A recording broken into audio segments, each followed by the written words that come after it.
हरे कृष्णा। बजरंग बली हनुमान जी की जय। प्रिय श्रोताओं, आज मंगलवार के दिन सुनिए मंगलवार व्रत कथा। उससे पहले सुनिए ऋण मोचक मंगल स्त्रोत पाठ का हिंदी अनुवाद। हे मंगल देव, शास्त्रों में आपके जो नाम बताए गए हैं उनमें पहला नाम मंगल, दूसरा भूमिपुत्र जिनका जन्म पृथ्वी से हुआ है, तीसरा ऋणहर्ता यानी कर्ज से मुक्ति दिलाने वाला, चौथा धनप्रद यानी धन को देने वाला, पांचवा स्थिरासन यानी जो अपने आसन पर अडिग रहते हैं, छठवां महाकाया यानी जो बहुत बड़े शरीर वाले हैं, सातवां नाम सर्व मानव रोधक यानी कार्यों में आने वाली सभी बाधाओं को दूर करने वाला है। हे मंगल देव, आपके नामों में आठवां नाम लोहित नवा यानी लोहितांग, दसवां नाम साम का नाम यानी कृपा करने वाले, जिसका अर्थ सामग ब्राह्मणों के ऊपर अपने कृपा दृष्टि को रखने वाला है। 11वां धरात्मज यानी पृथ्वी के गर्भ से उत्पन्न होने वाला, 12वां कुंज, 13वां भौम, 14वां नाम भूतद यानी ऐश्वर्य को देने वाला, 15वां भूमि नंदन यानी पृथ्वी को आनंद देने वाला। हे मंगल देव, आपके नामों में 16वां नाम अंकारक, 17वां नाम यम, 18वां नाम सर्वोपकारक अर्थात समस्त तरह की कठिनाइयों को दूर करने वाला, 19वां वृष्टिकर्ता अर्थात वृष्टि करने वाला यानी वर्षा कराने वाला, 20वां नाम वृष्टिहर्ता अर्थात बारिश न होने के अकाल लाने वाला और 21वां नाम सर्वकाम फलप्रदा अर्थात संपूर्ण कामनाओं का फल देने वाला।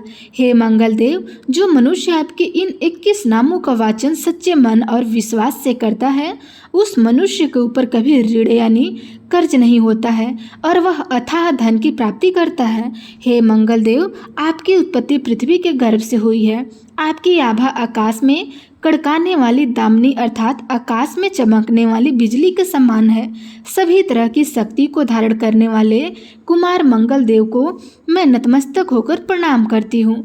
हे मंगल देव, आपके मंगल स्त्रोत का पाठ मनुष्य को हमेशा अपने मन में किसी भी तरह के विकार को दूर कर और अपनी पूर्ण श्रद्धा और आस्था के साथ करना चाहिए।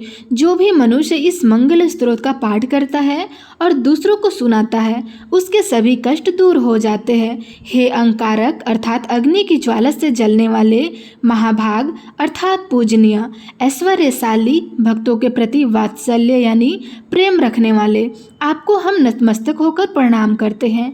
आप हमारे ऊपर किसी दूसरे से लिया हुआ उधार को पूर्ण करवाकर कर्ज को हमेशा के लिए दूर कर दीजिए। हे मंगल देव, मेरे ऊपर किसी तरह का कोई बकाया हो तो उसे भी समाप्त कर दीजिए। किसी भी तरह की व्याधि हो तो उसे भी दूर कर दीजिए। हे मंगल देव, मेरी गरीबी को दूर कर अकाल मृत्यु के भय को दूर कीजिए। मुझे किसी भी तरह का डर, कलेश और मन में दुख हो तो उसे भी हमेशा के लिए दूर कर दीजिए। हे मंगल देव, आपको संतुष्ट करना बहुत ही कठिन है। आप तो मुश्किल से प्रसन्न होने वाले भगवान मंगल देव हैं। आप जब किसी पर भी अपनी कृपा की बारिश करते हैं तो उसे समस्त प्रकार के सुख समृद्धि प्रदान कर देते हैं। जब आप किसी पर नाराज होते हैं तो उसकी सार्वभौम सत्ता को भी तहस नहस कर डालते हैं। हे महाराज, आप जब भी किसी से नाराज होते हैं तो अपनी अनुकृपा दृष्टि से उसे हीन कर देते हैं। आप अप्रसन्न होने पर ब्रह्मा जी, इंद्रदेव और विष्णु जी के भी साम्राज्य संपत्ति को नष्ट कर देते हैं। फिर मेरे जैसे साधारण मनुष्य की तो बात ही क्या है। प्रभु, आप सबसे शक्तिशाली और सबसे बड़े राजा हैं। हे भगवान, मैं आपसे प्रार्थना करती हूँ कि आप मुझे संतान के रूप में पुत्र प्रदान करें। मैं आपके द्वार पर आई हूँ, आप मेरी मनोकामनाओं को पूर्ण करें। मेरे ऊपर किसी भी तरह से किसी दूसरे से उधार लिया हुआ धन ना रहे। मुझे कभी दूसरों के आगे हाथ फैलाना ना पड़े। मेरी गरीबी को दूर कीजिए और मेरे सभी तरह के कष्ट और कलेश का नाश कर दीजिए। जो मेरे शत्रु बन चुके हैं, उनके डर से मुझे आप मुक्त करवाइए। जो भी मनुष्य इन 12 श्लोकों वाले ऋण मोचन मंगल स्त्रोत से मंगल देव की वंदना करता है, उस मनुष्य पर मंगल भगवान प्रसन्न होकर उसे धन धान्य प्रदान करते हैं। वह मनुष्य कुबेर भगवान की तरह धन संपत्ति का स्वामी बन जाता है। वह मनुष्य हमेशा युवा रहता है। जो श्री ऋण मोचक मंगल स्त्रोत के उच्चारण मात्र से मनुष्य को किसी भी तरह से कर्ज से मुक्ति मिल जाती है।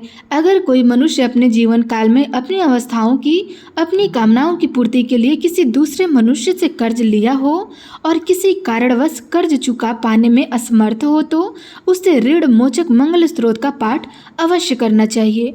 कर्ज में डूबे हुए मनुष्य इस ऋण मोचक मंगल स्त्रोत का जाप श्रद्धा और विश्वास के साथ नियमित रूप से करता है तो उसे कर्ज से मुक्ति मिल जाती है। ऋण मोचक मंगल स्त्रोत का पाठ समाप्त हुआ। सभी मिलकर प्रेम से बोलिए मंगल देव की जय। ओम हन हनुमते नमः। आइए अब श्रद्धा और भक्ति भाव से सुनते हैं पावन मंगलवार व्रत कथा, जो जीवन में सुख, शांति और शक्ति का संचार करती है। बहुत समय पहले की बात है। व्यास जी के कथन के अनुसार एक समय ऋषि मुनियों की तपोभूमि परम पावन नैमिषारण्य तीर्थ में भूमंडल के 88,000 सनकादिक ऋषि एकत्रित हुए। उन्होंने श्री सूत जी से पूछा कि हे महामुनि, आपने अनेक पुराणों की दिव्य तथा दुर्लभ कथा हमें सुनाई है। अब आप कृपा करके कली काल की अल्प आयु भोगी मानव जाति के हित साधन के सरल व प्रभावशाली एवं तत्काल फल देने वाली व्रत की कथा सुनाइए, जिससे अकाल मृत्यु, दरिद्रता, रोग, सर्प, भय, शोक, अपवित्र तथा अज्ञान आदि दूर होकर भगवत भक्ति, धार्मिक एकाग्रता तथा पवित्रता प्राप्त होकर मन को शांति मिले। ऋषि मुनियों की उत्सुकता को देखकर सूत जी बोले कि हे मुनियों, आप सबने अत्यंत मनोरम लोकहितकारी प्रश्न पूछा है। इससे पूर्व यही प्रश्न एक बार धर्मराज के अवतार श्री युधिष्ठिर ने भगवान श्री कृष्ण से पांडवों की सभा में किया था। युधिष्ठिर ने कहा था कि हे प्रभु, आपके सत्संग लाभ के फलस्वरूप मुझे अनेक व्रत कथाओं तथा धर्म के पावन स्वरूप का ज्ञान प्राप्त हुआ है। अब कृपा करके मनुष्य की पुत्र प्राप्ति सहित संपूर्ण कामनाओं को सिद्धि करने वाली कोई ऐसी कथा सुनाइए जो कली काल में मानव जाति के लिए सरल तथा अल्प श्रम वाली हो। भगवान श्री कृष्ण ने युधिष्ठिर से कहा कि हे राजन, आपकी जिज्ञासा को शांत करने के लिए मैं एक अत्यंत प्राचीन ऐतिहासिक कथा आपको कहता हूँ। इसे पूर्ण एकाग्रता के साथ सुनिए। कुंदनपुर नामक एक नगर था। उसमें नंदा नामक निर्धन ब्राह्मण रहता था। उसकी पत्नी का नाम सुनंदा था। उनके दुख का सबसे बड़ा एक कारण था, वह था कि निसंतान होना। ब्राह्मण की पत्नी सुनंदा सती, साध्वी तथा पतिव्रता थी। वह नियम पूर्वक प्रत्येक मंगलवार के दिन श्री हनुमान जी की कथा का पाठ और पूजन करने के बाद उनको भोग लगाकर स्वयं भोजन ग्रहण किया करती थी। काम की अधिकता से एक मंगलवार को वह हनुमान जी को भोग न लगा सकी।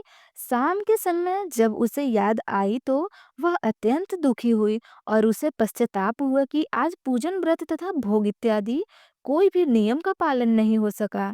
अतः उसने भी अन्य जल ग्रहण नहीं किया और अगले मंगलवार को हनुमान जी का व्रत पूजन तथा भोग लगाकर ही अन्य जल ग्रहण करूंगी, ऐसा प्रण करके वह दुखी मन से सो गई। वह प्रतिदिन हनुमान जी की स्मरण कर भोजन बनाकर पति को खिला देती थी, पर स्वयं भोजन नहीं करती थी। इस प्रकार उसने 6 दिन व्यतीत किए, किंतु दुर्बल होने के कारण मंगलवार के दिन वह प्रातःकाल ही मूर्छित होकर गिर पड़ी। उसकी इस निष्ठा और भक्ति भाव से प्रसन्न होकर हनुमान जी उसके सम्मुख प्रकट होकर बोले कि हे सुनंदे, मैं तेरी भक्ति से अत्यंत प्रसन्न हूँ। तू वर मांग। सुनंदा बोली कि हे भगवान, मुझे कोई संतान नहीं है, अतः कृपा करके मुझे संतान प्राप्ति का वर दे।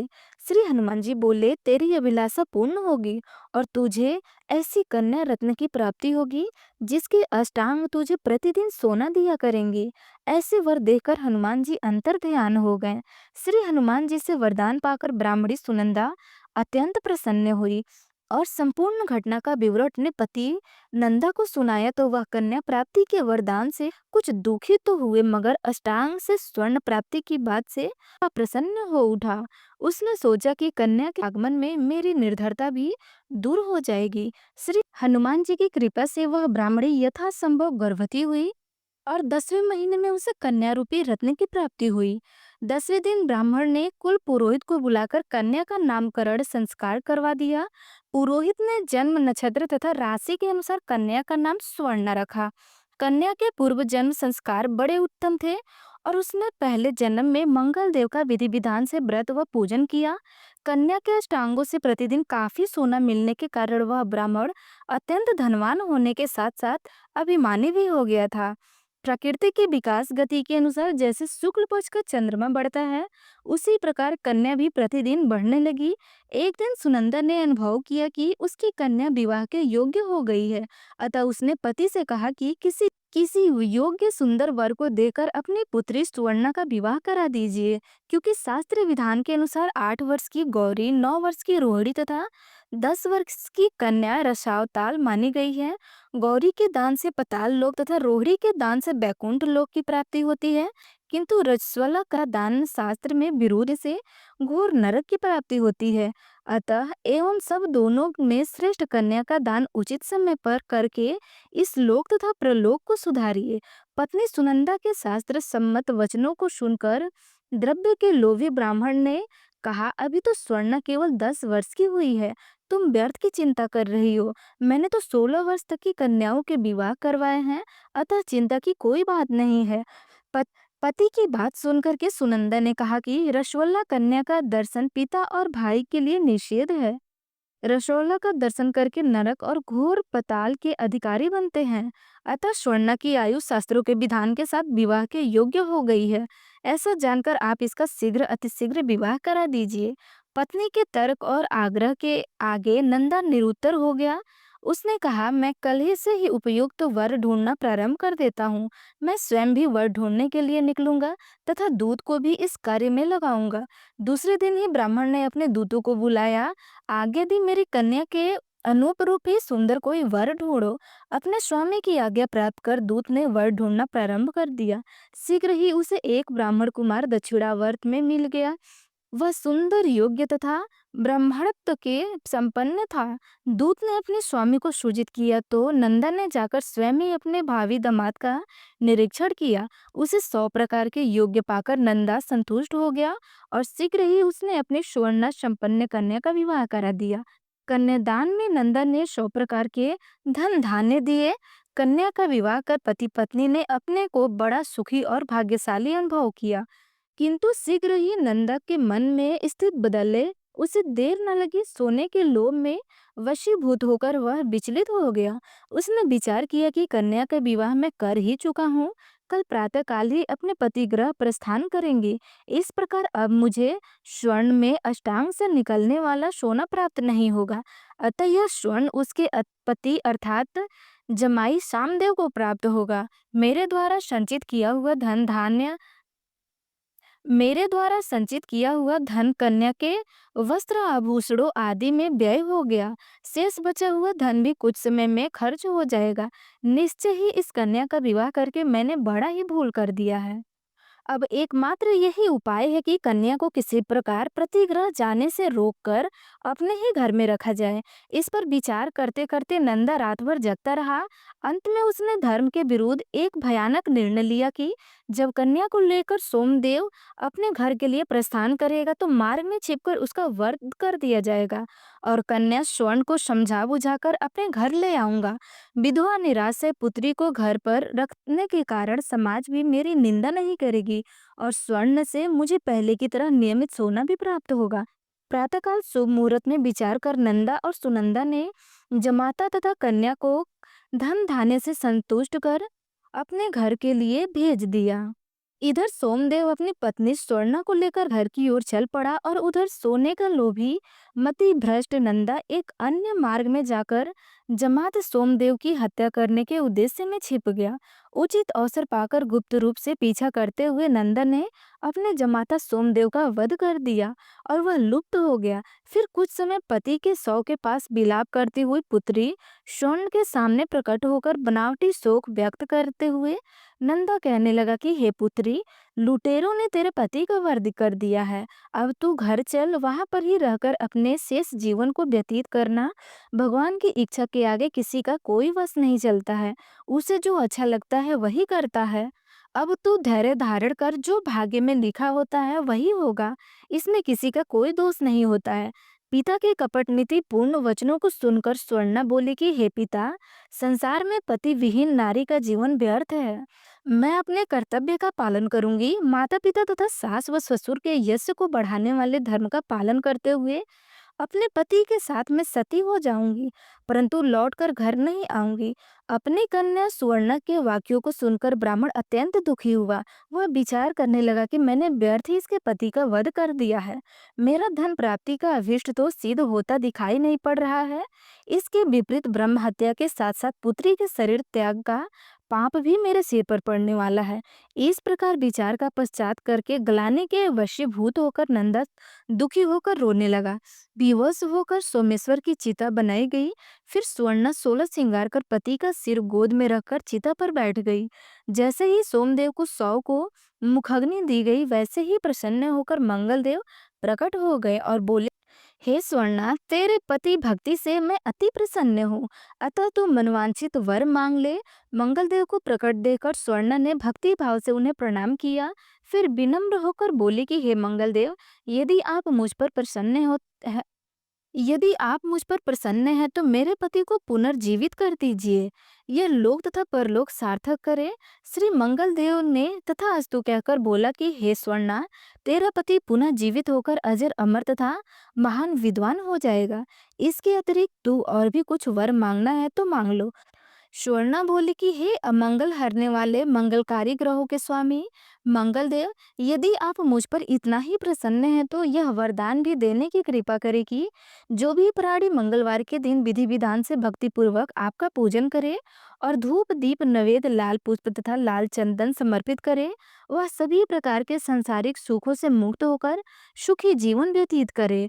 रोग शोक ताप स्वजनों का वियोग अग्नि तथा सर्प आदि उसे कपित न सतावे। मंगलवार का व्रत करने वाली स्त्री कभी विधवा न होकर अटल सौभाग्यवती रहे तथा पुत्र पौत्र से युक्ति सुखी जीवन व्यतीत करे। मंगलदेव तथास्तु कहकर अंतर्ध्यान हो गए। मंगलदेव की कृपा से सोमदेव जीवित हो गए। स्वर्णा अपने पति को पुनः प्राप्त कर अत्यंत प्रसन्न हुई। तत्पश्चात सभी अमंगलों का नाश करने वाले मंगलदेव का विधि विधान से पूजन व व्रत का पालन करते हुए पति सुखी जीवन व्यतीत करने लगे।